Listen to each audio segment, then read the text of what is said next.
guys, welcome to my channel. Today I'm going to share with you vocabulary and phrases related to playing trombone. So for those of you who have plans to attend a master classes or to go abroad to study music, this video is going to help you in a lot of ways. First of all, you get to learn the correct pronunciation for words, and the other benefits is that you get to learn the usage, you get to know how to use the words in a complete sentence or in a context. It is very important because once you go out there to express yourself, you want to be understood. So with the correct expression, with the correct collocation, you get to make yourself understood. So without further ado, let's go.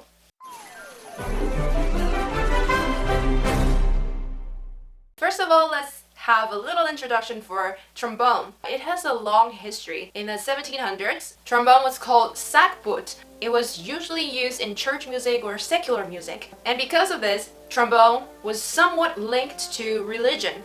So trombone music usually brings out the supernatural things, the spiritual things, or death. Over time, trombone is no longer solely used for religious music.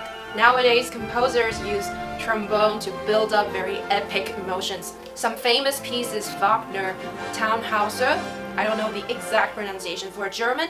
That is one of my favorite orchestral excerpts for trombone.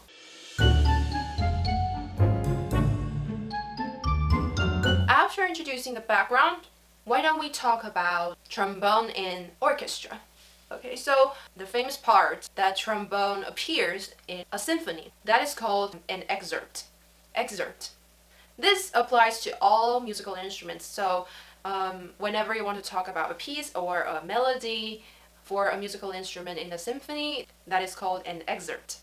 You can also say orchestra excerpt. You can find orchestra excerpts online and you get to practice it before you go to the audition. So let's move on to the person who plays the trombone. You can say a trombone player or a trombonist.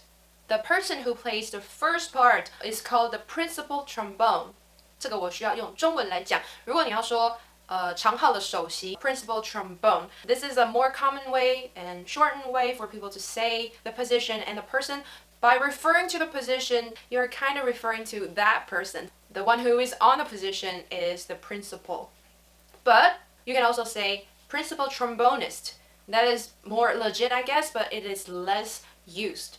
It also applies to all kinds of positions like principal flute and principal oboe, principal violin, yeah, so on and so forth. So, what have I missed?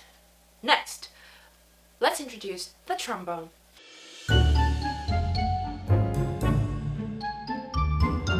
So now I have my trombone in my hands. Now let me introduce some verb phrases for you to learn. First of all, you need to assemble your trombone. Assemble means 组装.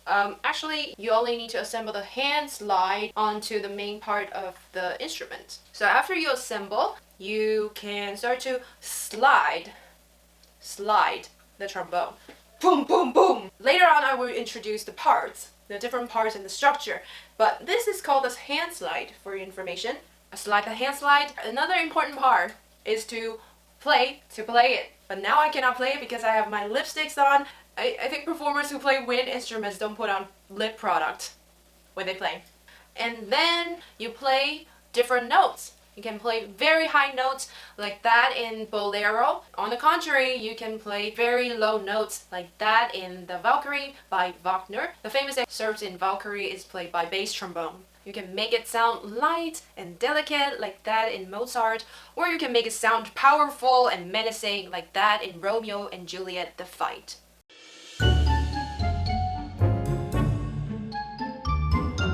And now I'm going to introduce two expressions for trombone skills. One is to slur. To slur is to play continuous notes. Slur 就是圆滑奏. And the second one is articulate. Articulate 就是断奏. And how do you articulate your notes? You articulate your note by giving it a T. And then you put your mouthpiece on. You will have a very clear beginning for the note. That means you articulate it. We also articulate our words, our language. When you articulate your words, you say it very clearly. So same thing on your instrument. If you articulate your notes, you have a very clear beginning.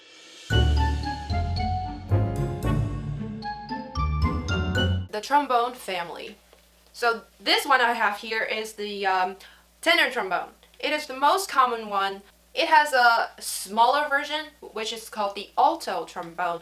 It can naturally play higher register than the tenor. From the high register to the low register, we have the alto trombone and tenor trombone and bass trombone.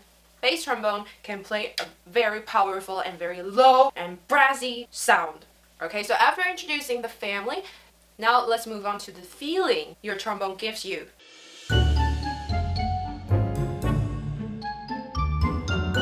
Some trombone is very responsive. 那翻译成中文，反应是很快的。当你吹奏的时候，做出不同变化，它立刻就可以做出来。你很轻易的可以做变化，这个就是 responsive 的意思。还有没有其他长号专家可以告诉大家，在吹奏感上还有什么其他的形容词呢？欢迎在下面留言。Do you have other feelings that you get when you play a new trombone? Is there other adjective? Please comment down below. Okay, so let's go to another part.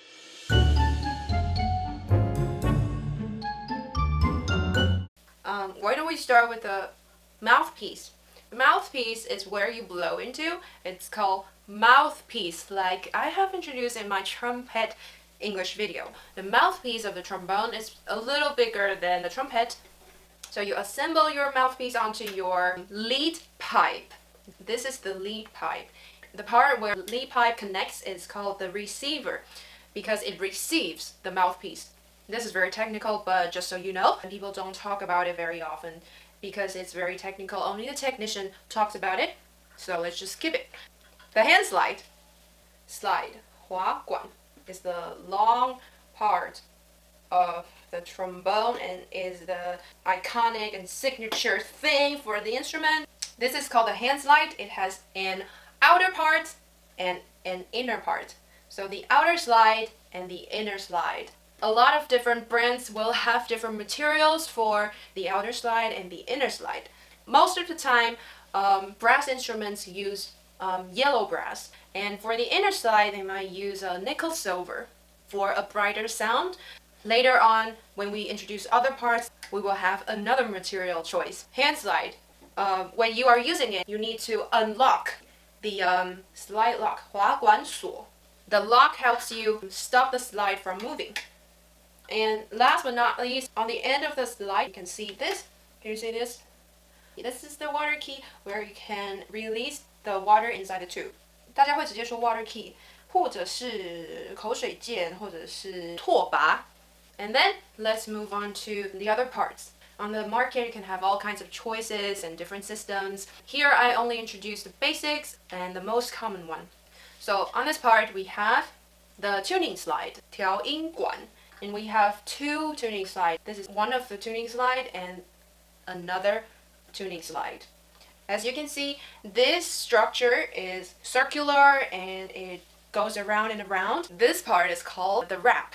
The wrap 就是绕管. There are all kinds of wrap systems, and then we don't have it here, but sometimes brands would have counterweight here to balance out the weight of the entire trombone. Let me explain why.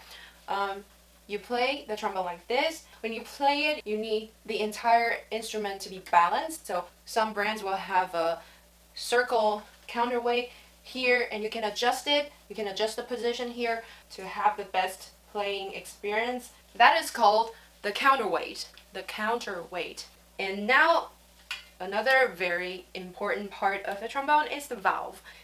We call it 转阀, and there are multiple kinds of valves. One is rotary, and we also have Thayer and Hagman. And this one I have here is a Hagman valve. Why do we have different kinds of wraps or valves? The same goal is to play different notes. With different wraps and valves, it opens up the possibility for the musical instrument. And some of the design is to do just that. And we have a key here. I'll insert a closer shot for you guys. This is the F attachment. 在中文里面我们说我听说他们都会叫它 key 键或是 F 键. In English, it is called the F attachment, which means by pressing it, you can play the musical instrument in the key F. Can you see that? Da. So basically, it opens up different ways and possibility for you to play the musical instrument. 可以键 So last but not least, this is the bell, 喇叭. The bell part is longer and bigger. We have the bell, 喇叭口. We have the bell itself, and we also have the bore here, 喇叭管. We have different sizes for the trombone bore, 管径的意思. With different bores, you also produce different sound, and also it gives you different feelings when you play it. Let us talk about the material. You can use different metals for your musical instruments, and you can put different finish on your musical instrument. So what are the finishes out there that you can choose from? First one, and the most common one, is yellow brass, 黄铜, red brass or rose brass, 红铜, and last one, you can have lacquered. Lacquered 就是喷漆. Why do we need different kinds of finish? For one thing, it is for different look. And for another thing, and probably the more important thing, is for the sound itself. For the sound, yellow brass makes brighter sound, while red brass has a more reserved and warmer sound. The bell can have different materials as well. This one is yellow brass. Some people will customize it to rose brass to have a warmer sound. That all depends on personal preference. This is pretty much it. So yeah, I guess this is pretty much it. Today we talked about all things trombone. We went from the history to the musical instrument itself and the person who plays it. And then we move on to the system and the structure of the musical instrument and the techniques you need. So I hope this has been helpful. If you like this video, please give it a thumbs up and share it if you can. I will appreciate it. And don't forget to subscribe and press the notification button to get notified. I'll talk to you in my next video. Bye. Bye!